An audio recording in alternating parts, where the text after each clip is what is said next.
In the Life is funded in part by the H. Van Ameringen Foundation.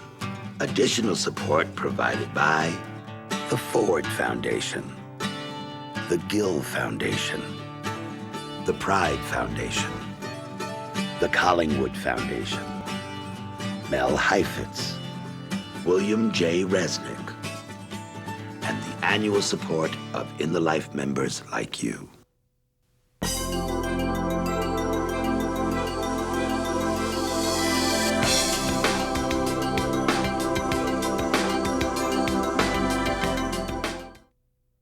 Hello, I'm Mark Christopher, writer-director of Alkali, Iowa, and 54.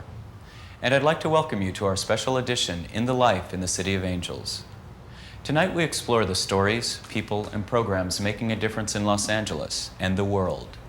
With its rich history and cultural diversity, Tinseltown's gay citizens like Alan Ball are flourishing. As early as the 1950s, gay Angelenos began forging their own communities, creating new forums to speak out, and helping foster the gay and lesbian movement across the country. Our feature stories include An American Beauty Conquers Tinseltown, Fighting AIDS, Fighting Fires, Fighting for Safe Schools, and Harvey Fierstein sets the record straight on who's gay in Hollywood. Just the tip of the iceberg for a community living in the life in the City of Angels.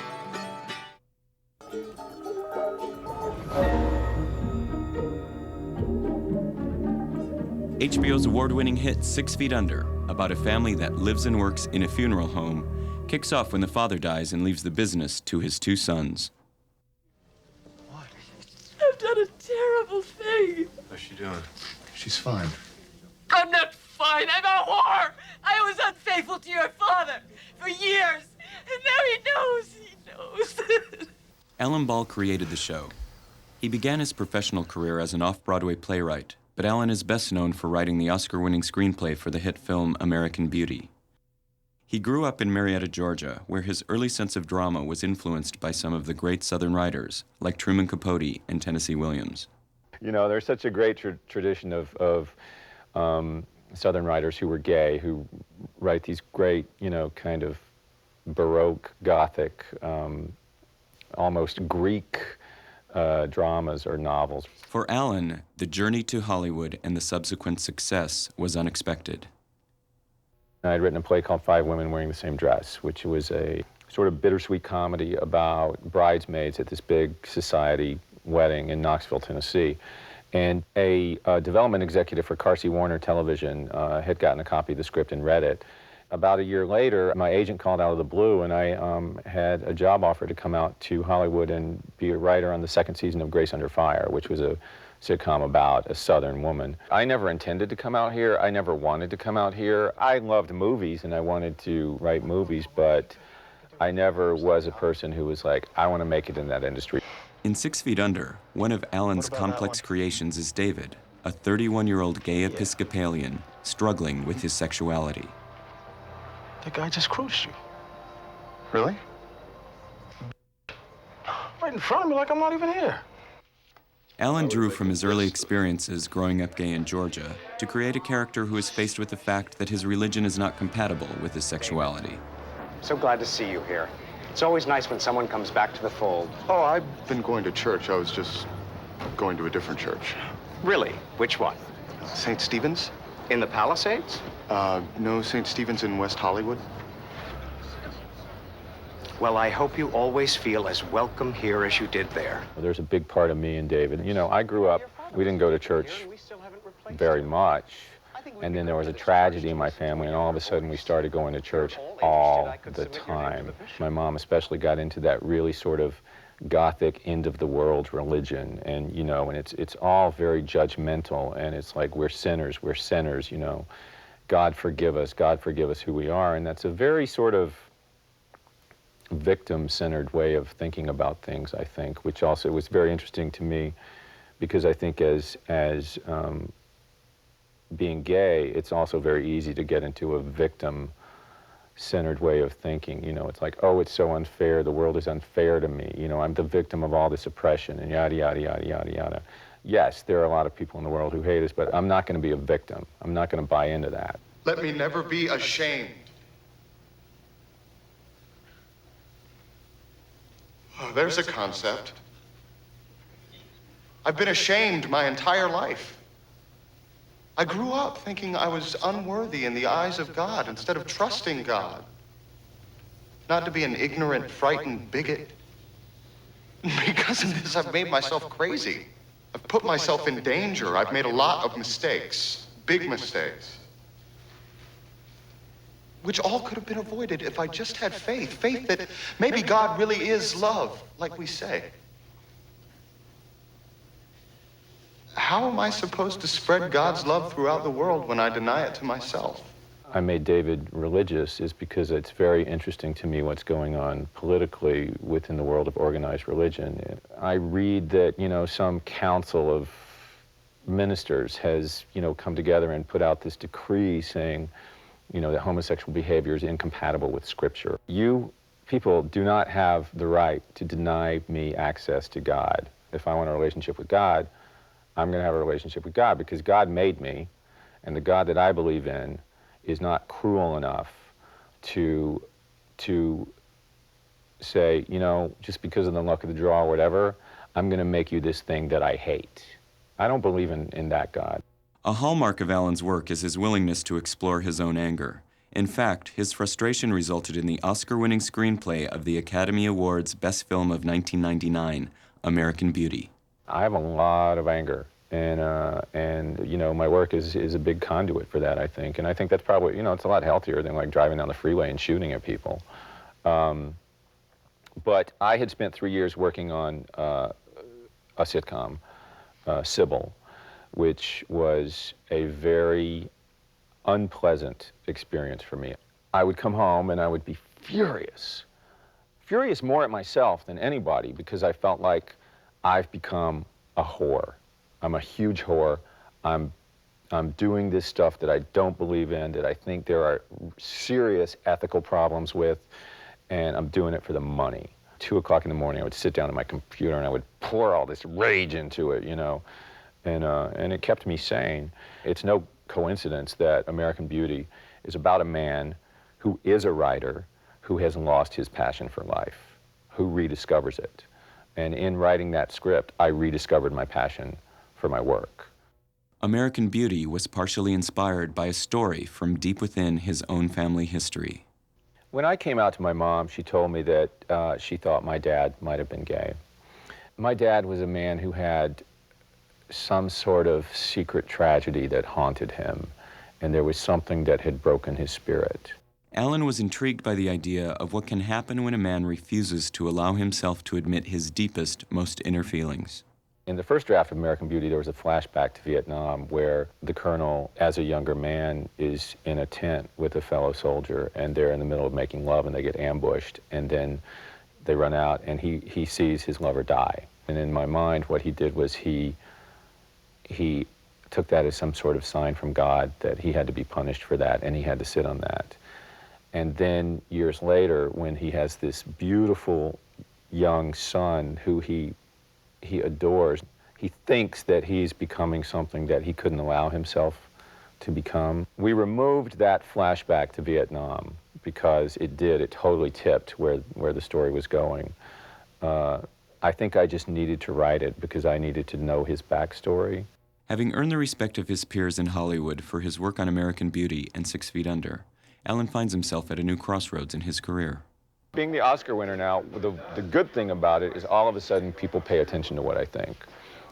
Whereas before I won the Oscar, if I was a writer, I'd go, I'd get notes on the script and I'd go, well, I really think that, that changes it, and that sort of defangs it, and it becomes just sort of arbitrary and generic.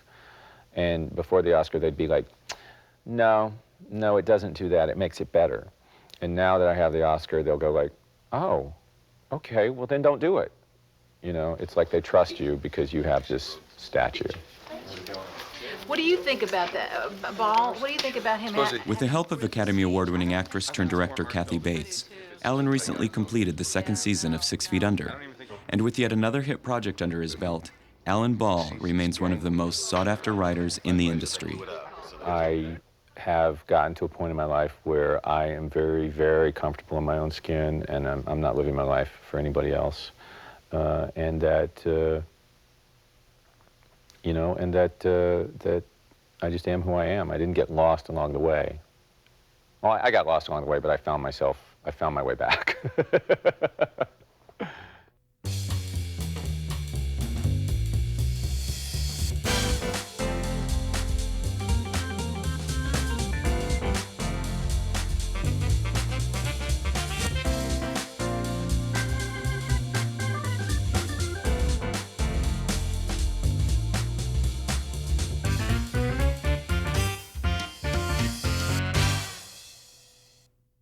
In 2001, In the Life helped celebrate the grand opening of the One Institute and Archives, which took its name from the gay magazine of the 50s and 60s. Correspondent David Martin was there for the ceremony.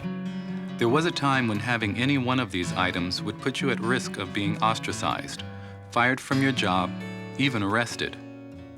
The people who gathered and preserved these artifacts faced just those threats and more, but it still did not dissuade them from their goal of documenting the lives and memories of gay, lesbian, bisexual, and transgendered people. With numerous bookstores and hundreds of publications now serving the gay and lesbian community, it's hard to imagine that only 50 years ago, the U.S. Post Office had to be instructed by the Supreme Court to deliver items with gay and lesbian content. And while millions of people now take to the streets for gay pride every year, it took decades of struggle to make such celebrations possible. You know, in those days, I used to think I was crazy because I was gay. I was attracted to women, and there were no books to look at. There were the days of a lot of persecution and police brutality and really bad days, difficult days. I'm old enough, I'm 53, I'm old enough to remember the bad old days before the movement and how isolated we were, how without a support system we were, whether it was political or personal.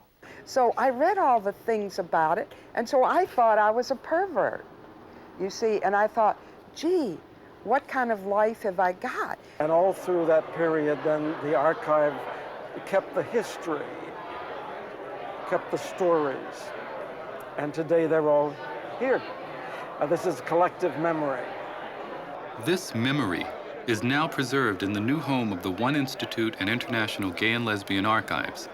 Over 50 years in the making, One is now located in a building donated by the University of Southern California. Part library, museum archive, research center, and art gallery. It represents the largest collection in the world of historical material documenting the life experience of gay, lesbian, bisexual, and transgendered people. There were three major collections that originally were separate that have a very interesting checkered history as the community evolved. Jim Kepner's collection started in the late 1940s. He collected, as he told me once, because he went into some of the biggest public libraries in the US and he couldn't find anything on homosexuals. Now, Jim, I consider him one of the greatest people in the gay movement. Jim lived and breathed his homosexuality.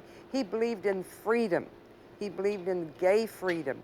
It was his vision that the archives is the great archives it is today. In addition to Jim Kepner's vast collection, the other two main holdings that came together to create the current archives were the One Incorporated collection and the collection of the Homosexual Information Center. These were people who, back in the 1950s, decided that they simply weren't going to put up with being in the closet.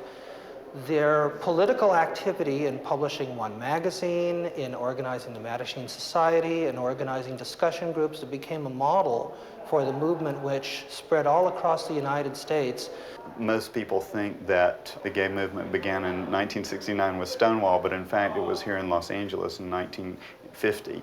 And so One became the leading organization in the 50s that really propelled a lot of the research.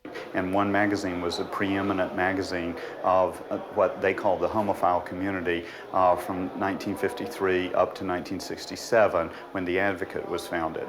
In 1954, One magazine brought suit against the U.S. Postal Service for refusing to deliver their publication.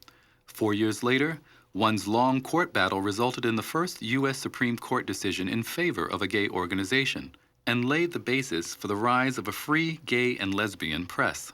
So they expanded beyond being just a publication for a magazine to also do research and education.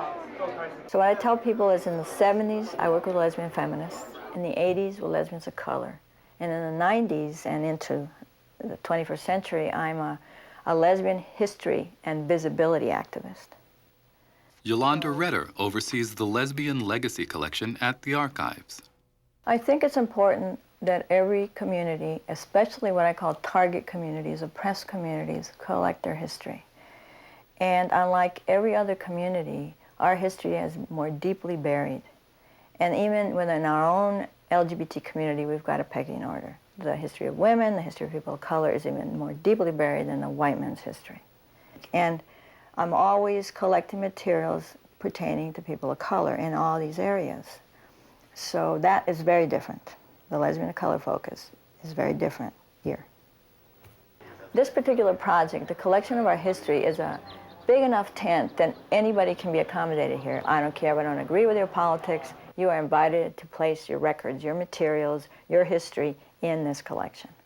So it's good karma. It's a good karma project. Many of those who have served the One Institute also have some history there, including the Reverend Flo Fleischman, who founded the Manhattan Beach, California chapter of the Daughters of Bilitis.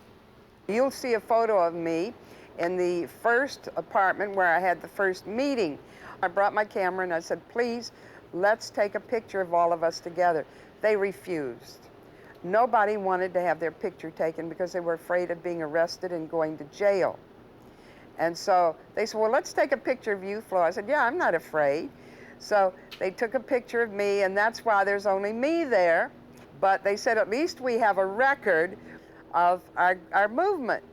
Younger people walk in here and they're like, they barely have heard of Stonewall. They do need to have something around which to focus their identity, their heritage.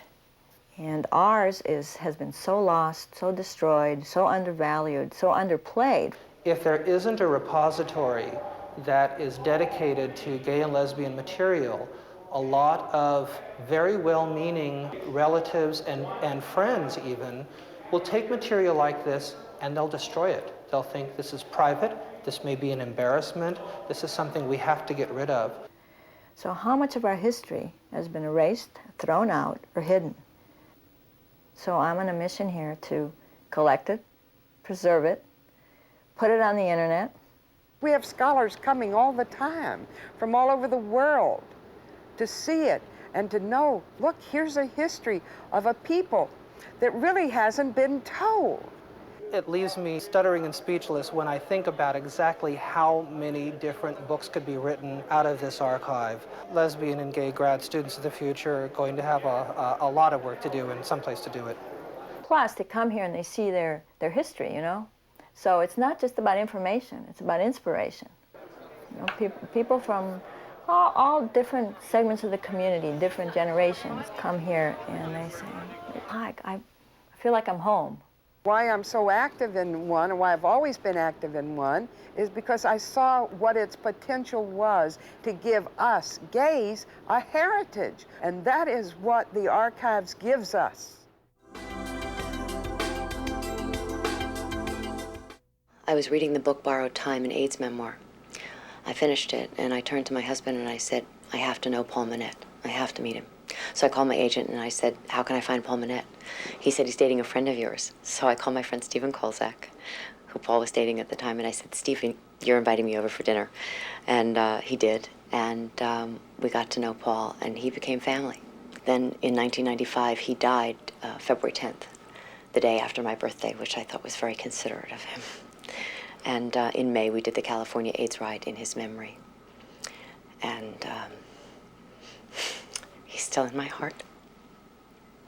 I'm Judith Light, and you're watching In the Life.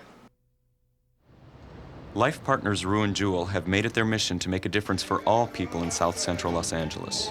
I started the club in 1972. The dream first came to me when I was working across the street at a supermarket as a checker back in the late 60s. And it was known to all the African Americans that they weren't welcome, you know, at the what was then called the Diana Club. So I just kind of said to myself, one of these days I'll own that club and everybody will be welcome.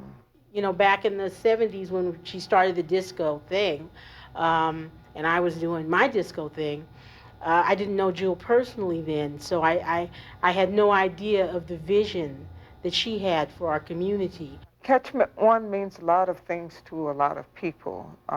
For me, it's like my being able to contribute to the community. I think it's been very instrumental as far as being a place where people could gather to get information about what was going on. This was always a place for us to come and to organize. Usually in the African American community, the church is the cornerstone.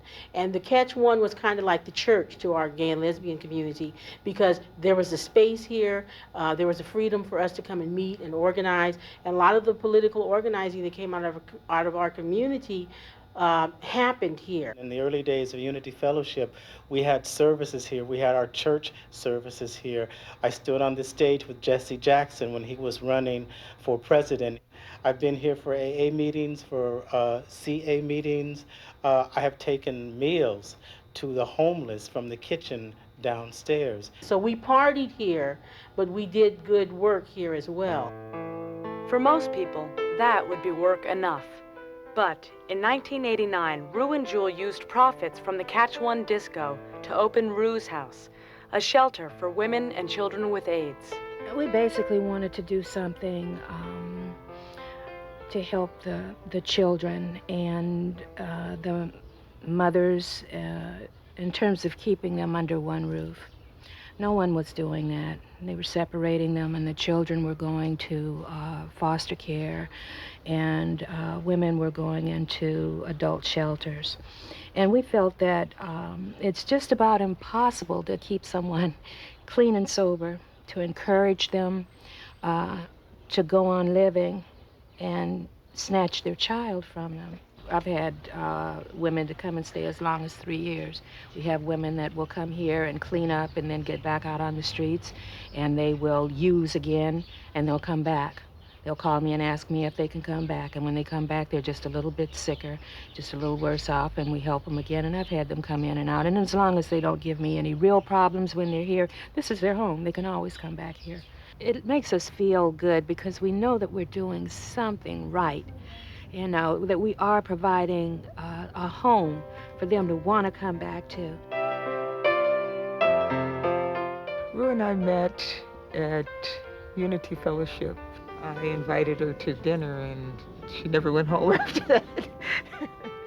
In our community, people simply don't, they generally don't take vows, and when they do, they don't have ceremony.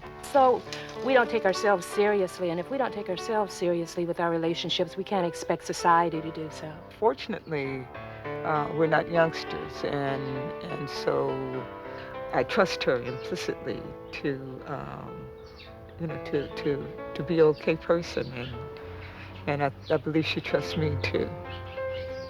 That's definite. You know, you get to a certain age, you only have enough energy to do so much. And ours is generally spent in the community trying to make a difference. Hello, I'm Susan Sarandon. I'm Dan Butler. I'm Elin Harris. Hi, I'm Terrence McNally. This is my mother. I'm Wilson Cruz. Hello, I'm Carol. I'm Martina Navratilova. Patricia Clarkson. Carol Channing. Yeah. I'm Matthew St. Patrick. I'm Angela Lansbury. Margaret Cho. You're watching. And you're watching America's Gay and Lesbian News Magazine. Gay and Lesbian News Magazine. In the life. In the life. In the life. The success of Catch One has allowed Rue Jewel to launch their latest community endeavor, the Village Health Foundation Clinic, an institute for healing and wellness. Across town in the Fairfax district, a program called Project 10 fosters support for gay youth in the public school system.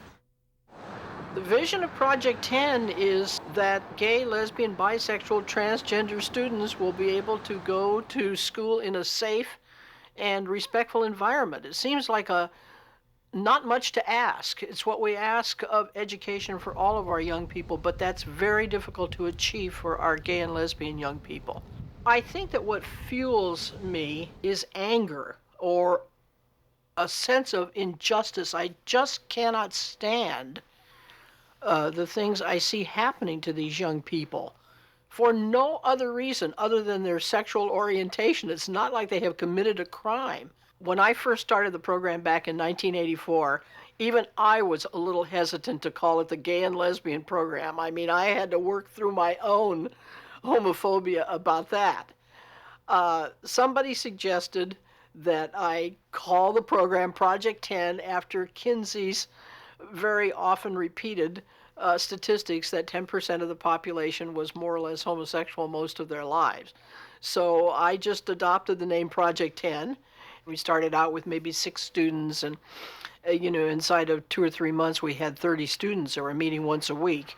The minute other people in other high schools started hearing that we were doing something for gay lesbian youth, we started getting phone calls, and so there was just sort of like an automatic development of this program to other high schools.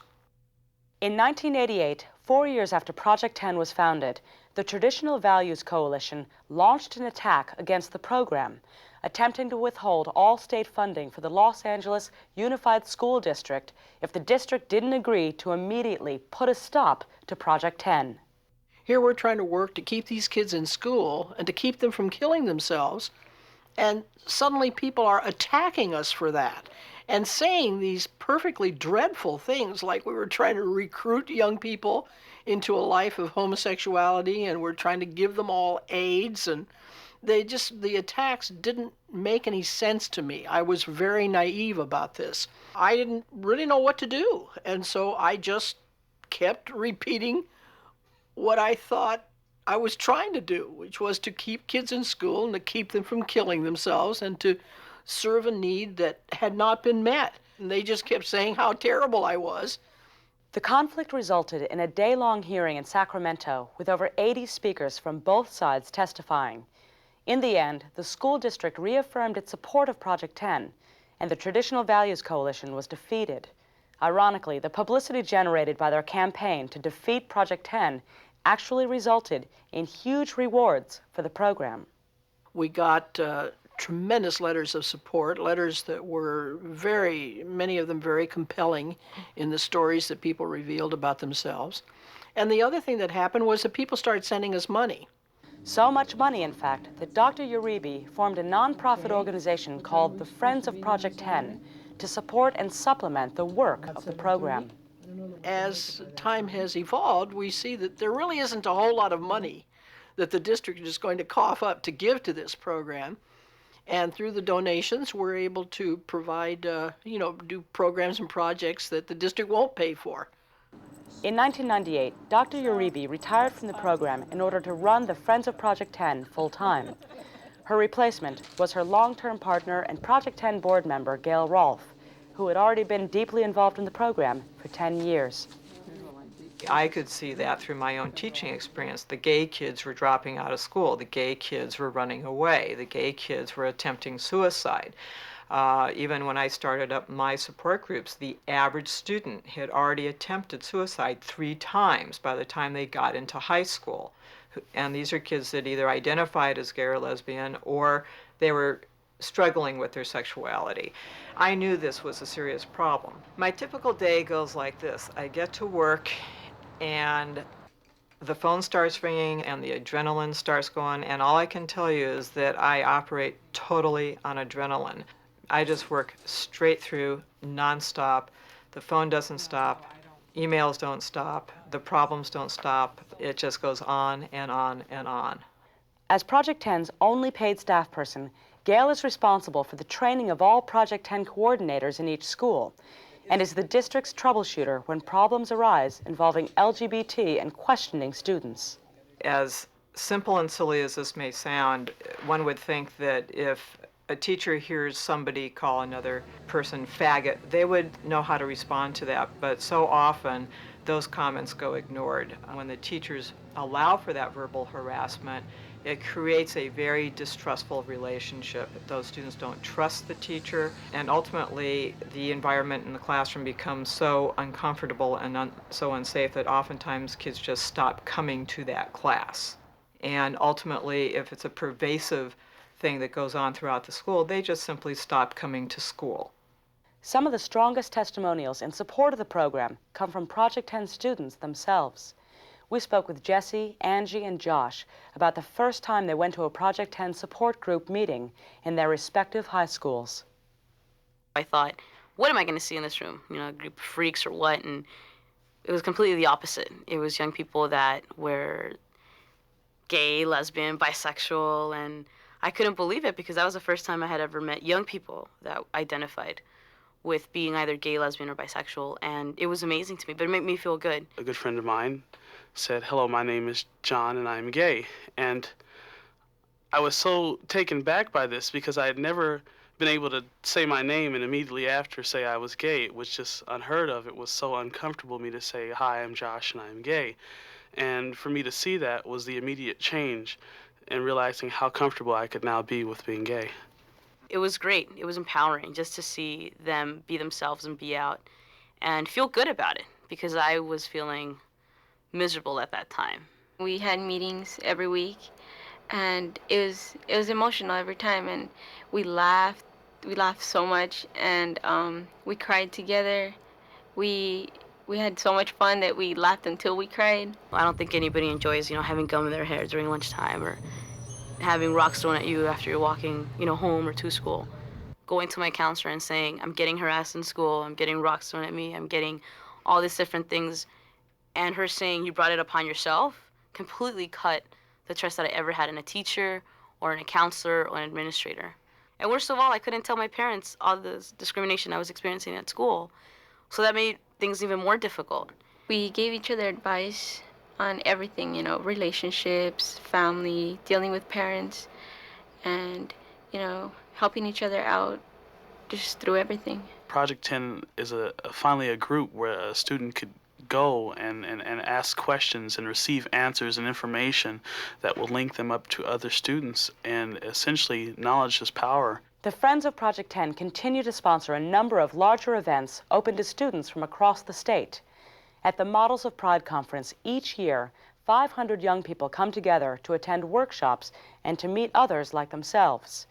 And the Lesbian and Gay Prom, seen here in the 1993 documentary Live to Tell, brings 350 LGBT youth together to celebrate in a safe and affirming environment. From the perspective of the kids, there's just such energy, such excitement, and such a sense for them that they have a safe place to really express who they are. The boys come with the boyfriends, the girls come with the girlfriends, and many of the young people even come by themselves. They feel that safe and that comfortable knowing they will be with their own kind and be accepted and not be harassed. It's just a wonderful freedom of expression and a sense that they can be in a safe place and have a darn good time. One of the program's leading advocates is the president of the Los Angeles Board of Education, Caprice Young. If you don't feel safe at school, you're not going to learn at school, because you're not going to be thinking about what you're studying, you're going to be thinking about whether or not you're safe.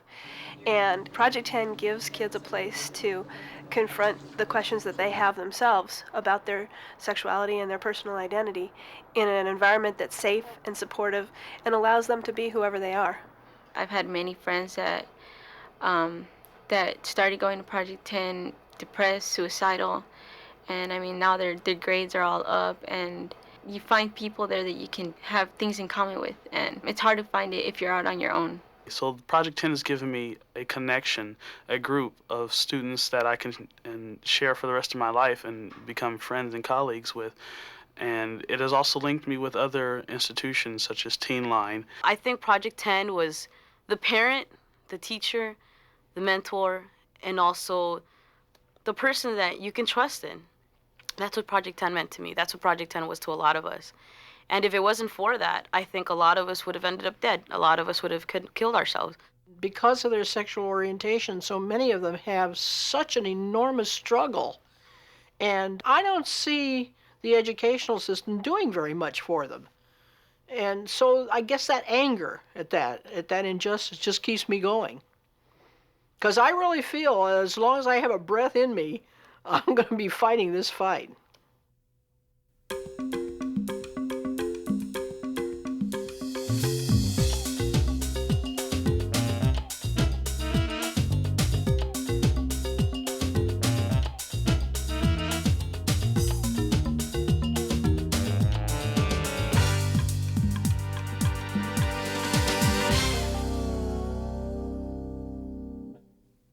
Still to come on this episode of In the Life, an angel and his Emmy. A seasoned fire captain comes out, and Harvey does Hollywood. Paris Barclay is on the board of directors for the LA Center, a columnist for The Advocate and the third vice president of the Directors Guild of America, making him the first African-American elected to that position. This devoted activist now also directs for ER and The West Wing, but Paris has had a long and fascinating career. One of its pinnacles came in 1998 when he won the first of his 2 Emmys for directing NYPD Blue. Paris Barclay. I'll tell you a secret about the Emmy. I was so convinced that I would win the Emmy that I kind of knew, and actually a piece kind of fell over me. I'd seen all the shows, and I saw that show, and objectively I thought, this show is so great. I gotta win this Emmy. Thank my earthly higher power, Stephen Bochco, wherever he may be. You know what? I'm in the greatest place a man can be right now. You know, I'm really loved in my work. I really enjoy doing it. I'm honored. And, you know, if worse comes to worse, I can always melt it down because it's supposed to be actual gold. This season, I've begun as the supervising producer of the show, which means I am the 5th ranking producer. And what I basically do is make sure that the show happens every day. I do want to speak to Jimmy Smits if he calls, by the way. Status meeting. I'm in charge of spending $2.1 million every show to make the show come alive. So that means that I supervise the casting, the other directors who are directing, the editing process, the hiring and the firing of everyone involved in the show. Let's do the first scene again. Okay. And if you could stand up, it would be great. Sure. And I think you have to imagine that you're actually sort of dancing in front of him when you're doing it. Okay. Action! On top of being the supervising producer of the show, I'm also responsible for directing 5 episodes a season. And they're 2 different things. The producer spends the money, the director calls the shots. The director directs the actors, the producers make sure the actors arrive and are there and are hired and are paid. So basically, the 2 responsibilities, while they seem to overlap, are actually very distinct. They begin and end when shooting begins. So sometimes I end up having to do both of them at the same time, but only 5 times a year, gratefully. It just looks more interesting than shooting back. Wow, what if we could get someone in the DJ booth and do that? Shoot back out towards it, too. It's interesting being an openly gay producer on a show that's known for its sort of macho sensibility. I thought was going to be a predicament and difficult to navigate and a problem. But from the first day I came on the show, and actually I directed 2 episodes just as a director for hire, those are my first experiences. I found it exactly the opposite of what I thought it would be. We could do this handheld if we had to. It's really quite embracing. There are quite a number of gay people and lesbians involved in the production of this show, and you know what? There's no differentiation in how they're treated on this series. People can tune in on almost any show, and there's going to be some gay person, some sort of gay mix in there. And they're each going to be different because they're each going to be from a unique vision. On our show, Bill Proctor plays John Irvin, who's a very unique character. He's a little bit of a sissy, he's a little fastidious, yet at the same time, he's heartfelt and he's instantly loved. He's our most popular character. He gets more mail than Dennis Franz when he's on the show. When I first started working in Hollywood, as it were, doing television shows, I didn't think that my sexuality was really going to be relevant, so I didn't feel it necessary to let people know. And actually, I was afraid that if they did know, they would have judgments and they would make decisions about me that weren't based on my personality, but what they thought a homosexual would be like. So I always kept it quite quiet. By not revealing who I am, I'm putting myself in more and more uncomfortable situations. I'm uncomfortable with people, and I've got secrets, and they don't really know what my life is like. So eventually it came out, and from the time it came out, some people didn't like me. And some people stopped speaking to me. And some people embraced me. So now I am faced with a life in which I do not have to deal with homophobic people in my career at all, because they're just not involved with me, and it's a lot better this way. Okay, let's look at this. I just have to look at 2 scenes, so it won't be too tragic. Boom. Can we just go to a close-up now? and just skip that Take whole... it, a grand departure hasn't taken... You know what I'm saying? Just blow away that whole wide shot so you come right off of Sipowicz and then you say, Well- I take it the grand departure hasn't... Well, you gotta get Sipowicz sitting down. I still think he could have started. You got the garden spot, huh, James? I started as a writer. I was writing musicals, writing plays, and then writing television commercials for advertising agencies. From there, I went to directing television commercials, and then I started a music video kind of production company. Let me argue for that. I think the biggest turning point in my life that allowed me to actually be a director was sometime around 1989, in the summer of 1989. I'd started this company. It was not very successful. I really got involved as heavily as I could in drinking and drugs just to sort of assuage the pain of being a director who wasn't directing anything. And I just fell into an abyss. You know, I fell into a total depression that lasted for about 6 months. I think I was watching the 4th of July fireworks on television, and a commercial came on for 1-800-COCAINE. They said, if you have a problem with cocaine, you should dial this number. Literally from that day on, there began a sort of an ascension in my career. I started to get a new clarity. I haven't had a single drink or any cocaine since that day, that first day that I went to that rehab. And suddenly, you know, I'm working like 14 hours a day, and I'm not exhausted. I'm exhilarated. And suddenly I'm involved in different community projects, and I'm doing all this sort of stuff, and I'm finding all of this life that I never had before. Ken is our much sought after director of development. Project Angel Food delivers meals to people who are not in a position to cook for themselves for the most part. People who are living with AIDS today. They don't have the family and friends that a lot of us would have if we were in the same situation. And they certainly don't have the means. And so for $5 a meal, we get to just bring them a meal, a volunteer. They don't know. A stranger comes and gives them a hot meal on any given day, and they say thank you, and it really moves me. All those in favor of approving the minutes, please say aye. Aye. Aye. Right now, I think the world is aching for tolerance, for lessons of tolerance. I'm trying to create a show, actually, a 1-hour drama, where that's the pivotal crisis of the show, which is trying to make the world more aware of the fact that once you get to know someone, really get to know them, you tend to love them. Because that's what I live by. I live by the fact that there are only, I heard this a long time ago, there are only 2 kinds of people. There are the people that I love and the people that I don't know yet. 2002 isn't just the 10th anniversary of In the Life, it's also the 10th anniversary of my own AIDS activism. It was back in 1992 when I first moved to LA that I stumbled into a group called Project Angel Food. They were serving meals for people living with HIV and AIDS, and I became a volunteer and eventually a board member and found that was a great way to make an amends to my own ex-lover who died in 1989. I'm Paris Barkley, and you're watching In the Life. Before Harvey Fierstein sets us all straight, a final tale of the city, a firefighter who's taking estrogen and kicking butt. Most people today, because of the way society is, will look at she's a female captain before they'll look at her skills. I've been a firefighter for 27 years. It's been my life for a long time. I've been a captain since 1978. First line supervisor on an engine company, fighting fire with my crew. I'm the captain on Engine 63. Being in a fire, inside of a building on fire or at a brush fire with a lot of exciting fire and activity, it's adrenaline producing and it's great. And I've paid the price too. I have a permanent lung damage. I have a herniated disc. I've been burned. I've had ceilings fall on me. I've broken my wrist. It's a dangerous job. We are looked at many times in the public, basically male, big, strong, and masculine, I think, is our image. Well, women in the fire service is a fairly new phenomenon. And the fire service, just as the fire service resisted, Afro-American people, they've really resisted women in the fire service. They don't have trouble working with her. They have difficulties in understanding her.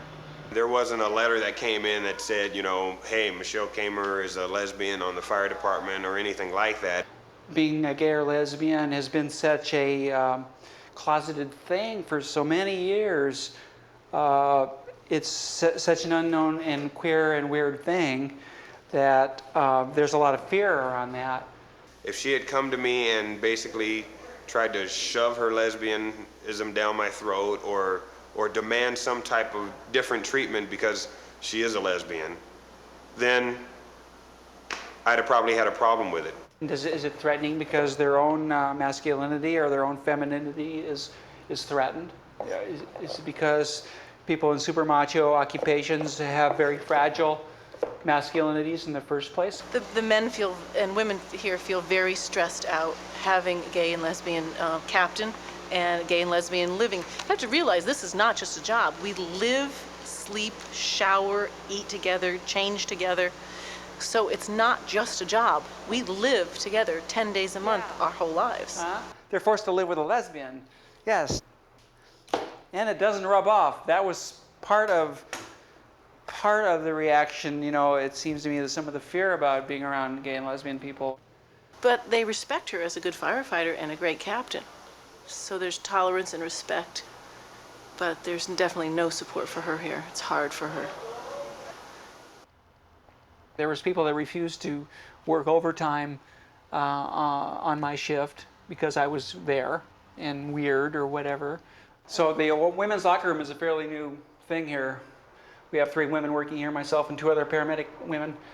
And so we have a temporary sign saying women's locker room, and then somebody put up this sign that says female and male, occupied, unoccupied. But I hate this sign because if it's redundant. And then somebody put a screw in here so you can't change it. So it's always female, occupied, or unoccupied. It's so bizarre. Have a nice day. I used to work with Tom's brother. Tom's brother was a paramedic here when I was a male fire captain. So this is my second time here as a captain. First time as a male, second time as a woman. It's kind of shocking and confusing for people that, you know, here, I was a heterosexual man and now I'm a woman and still chasing women that, you know, where's that come from? So that's confusing to people. They can't separate sexual orientation from sexual identity. They're 2 separate things. So my sexual orientation really didn't change. It's my sex that changed. So my interest in my attraction is to women and always has been. They do not understand how she could be a lesbian, having changed her physical being into a female and still having a desire sexually towards female. This drawer reminds me of my life. It's quite cluttered. So tell us about your life. My life.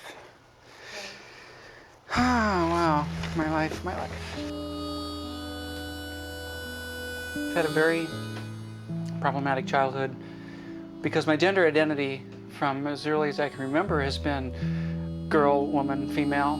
And I was born with male genitalia, and I was a normal male baby and child, and so I was extremely confused. Fearing embarrassment, shame, and being beaten, I didn't, I couldn't express myself or ask my parents or my mother to dress me up as a girl because that's what I thought I should be or who I was. So I kept it all inside for many years, and I secretly cross-dressed. I felt certain as I grew up that it was a woman. As a woman, I am a woman. In the meantime, I was in the Navy, and married a sweetheart from high school. We had 2 kids, and then I decided to keep exploring myself and growing and trying to figure out who I am. And when I came out of the closet and became a woman full-time, I was in a little fire station not far from here with a crew of 3 people underneath me. It was very difficult for them, and it's very difficult for a lot of people to make that switch. It's been hard. No, it hasn't been hard at all. She's just, it's just another person to work with as far as I'm concerned. Comfortable. It's just like something that most people don't come across in their day-to-day life, so it's a little different.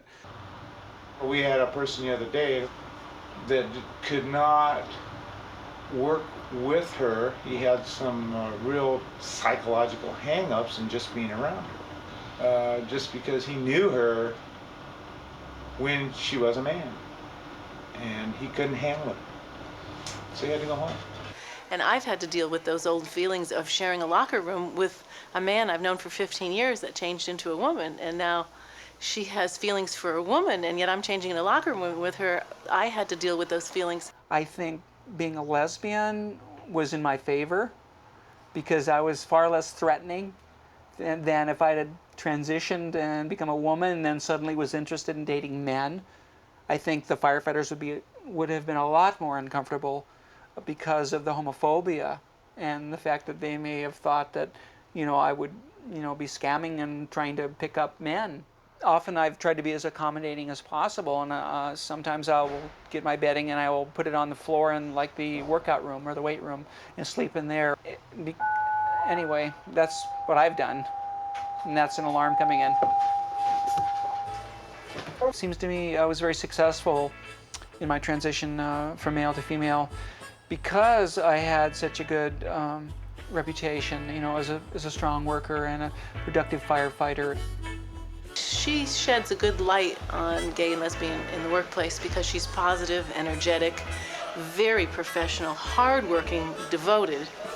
And so it makes it a heck of a lot easier than to somebody who might have been not the caliber that Captain Kammerer is.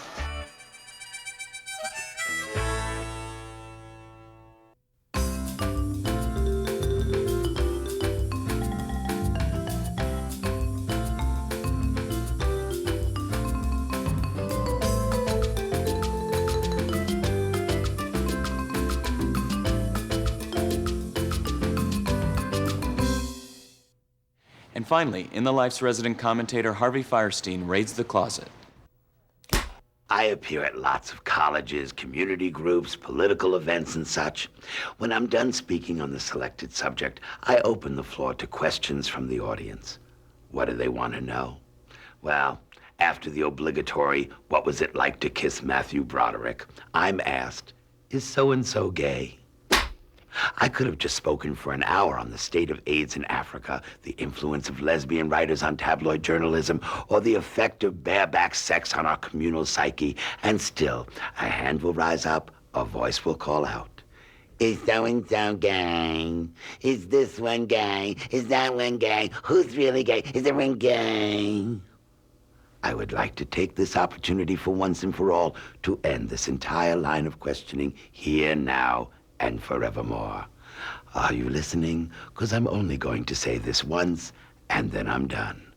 Ready? Here goes. Sean Hayes is straight. David Hyde Pierce is straight.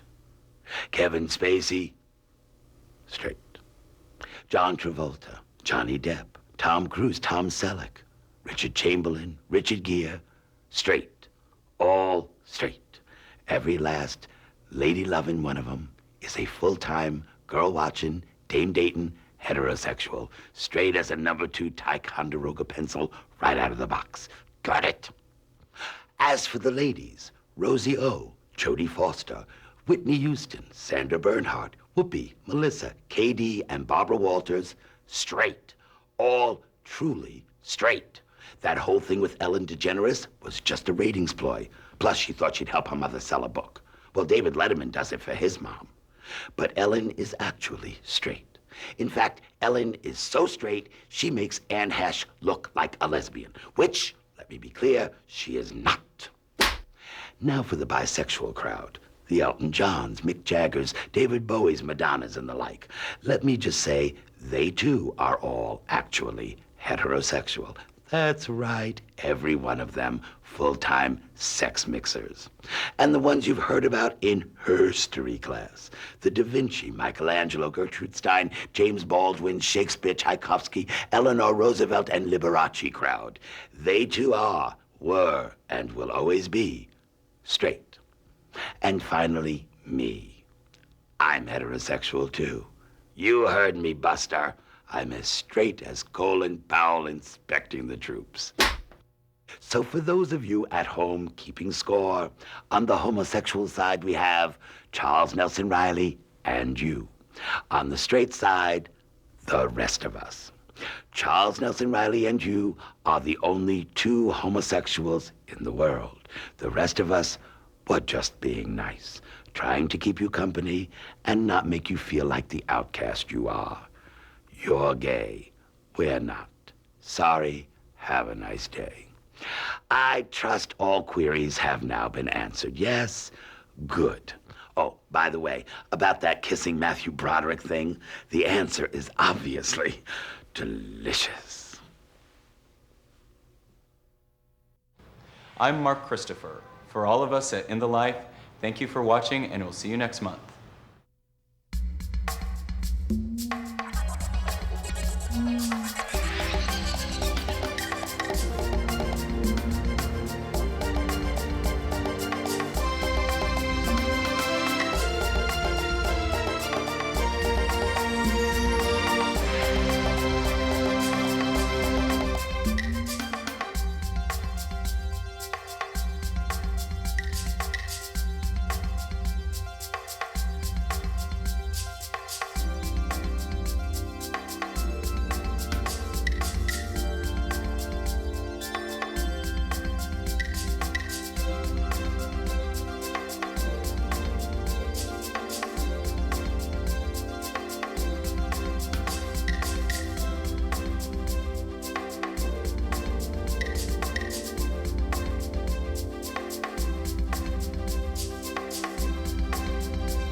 In the Life is funded in part by the H. Van Ameringen Foundation. Additional support provided by the Ford Foundation, the Gill Foundation, the Pride Foundation, the Collingwood Foundation, Mel Heifetz, William J. Resnick, and the annual support of In the Life members like you.